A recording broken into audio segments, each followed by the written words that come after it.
δεν ήταν μάχη για τη θάλασσα. Ήταν μάχη για το μέλλον. Ξύλινα πλοία. Στενά νερά. Και απέναντί τους, μία αυτοκρατορία που πίστευε πως ο κόσμος της ανήκει. Στη Σαλαμίνα δεν συγκρούστηκαν απλώς στόλοι. Συγκρούστηκαν δύο κόσμοι.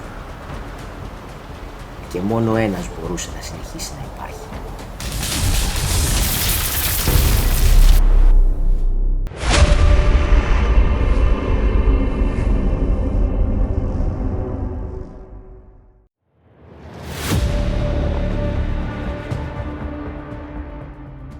Οι Θερμοπύλες έπεσαν.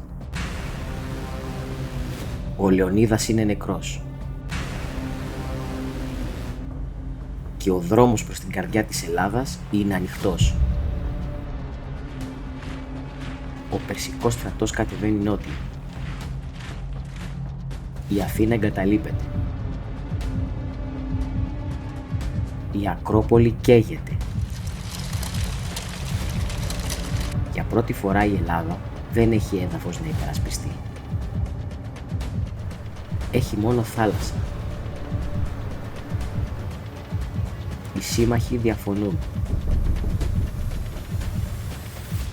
Οι Πελοποννήσοι θέλουν να αποσυρθούν στον Ισθμό, να σώσουν ό,τι μπορούν. Αλλά ένας άνθρωπος βλέπει αλλιώς.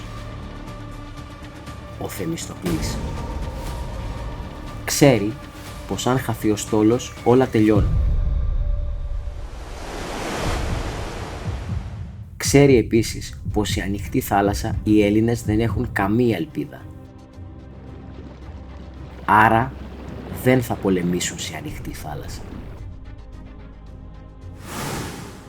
Η Σαλαμίνα δεν είναι τυχαία. Στενά περάσματα. Ρεύματα. Άνεμοι. Εκεί όπου τα μεγάλα πλοία δυσκολεύονται.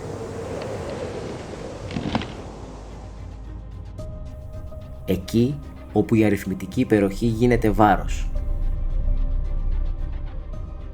Ο Θεμιστοκλής προκαλεί, πιέζει, επιμένει. Και όταν οι σύμμαχοι διστάζουν, στέλνει μήνυμα στον ίδιο το Ξέρξη. Τον πείθει πως οι Έλληνες είναι έτοιμοι να φύγουν. Πως αν επιτεθεί τώρα θα τους συντρίψει. Ο Ξέρξης το πιστεύει.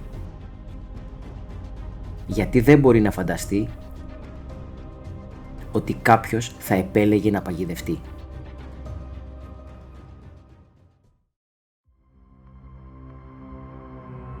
Ο βασιλιάς των βασιλέων παίρνει θέση στο όρος Εγάλεο.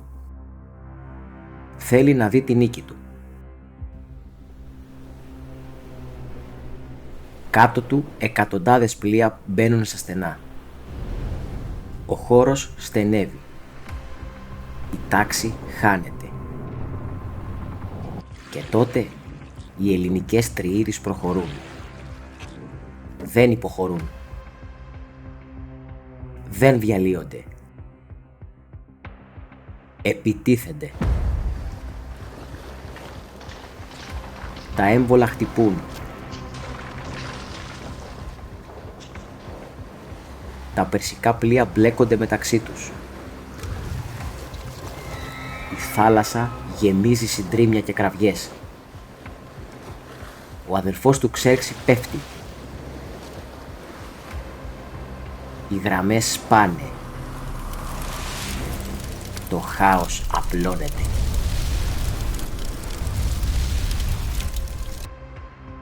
Ό,τι ήταν πλεονέκτημα γίνεται παγίδα. Ό,τι ήταν δύναμη γίνεται αδυναμία. Οι Έλληνες γνωρίζουν τα νερά. Κινούνται σαν ένα σώμα. Ο περσικός στόλος διαλύεται. πλοία συγκρούονται. Άνδρες πνίγονται. Ο Ξέρξης παρακολουθεί. Και για πρώτη φορά δεν μπορεί να διατάξει τη νίκη.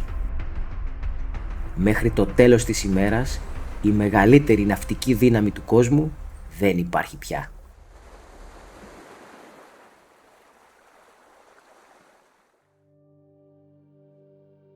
Η Σαλαμίνα δεν ήταν απλώς μια νίκη.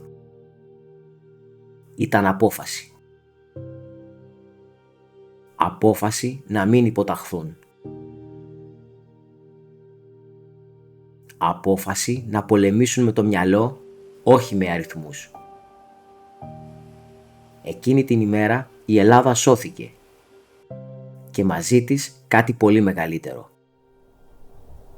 Η ιδέα ότι οι ελεύθεροι άνθρωποι μπορούν να σταθούν απέναντι σε αυτοκρατορίες. Και γι' αυτό όταν ακούμε τη λέξη Σαλαμίνα, ακούμε ακόμα τον ήχο της ιστορίας που άλλαξε πορεία.